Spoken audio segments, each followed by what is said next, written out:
Hey, y'all. So this next one is about to get really deep. So, God has been like rearranging my heart, my life, my whole life, y'all.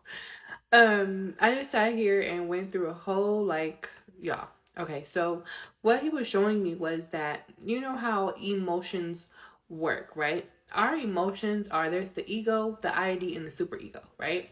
So the ego is self-preservation all the way, right? ID is your personality traits and all that stuff. Superego is your spirit, man, your morals and your values, right? So all these three work together to kind of balance each other out, right?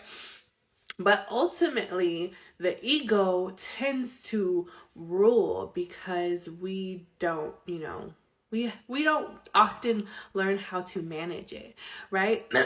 So a lot of us don't realize that many of the decisions that we make in life are stemming from our ego, from our trauma, from self-preservation.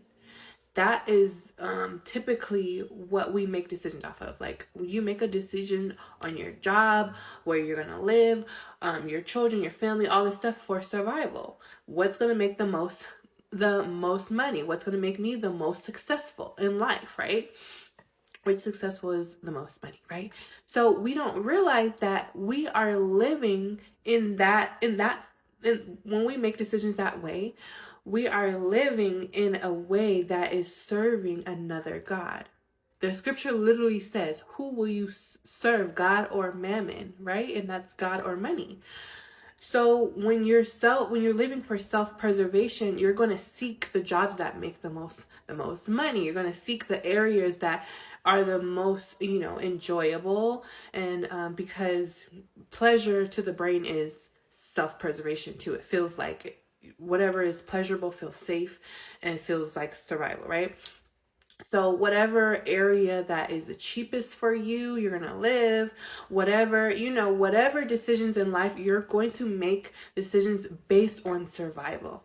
But when you're spirit led and you're really walking with God and you're trying to follow what he says, some of the decisions that he's going to have you make are going to seem opposite to your survival.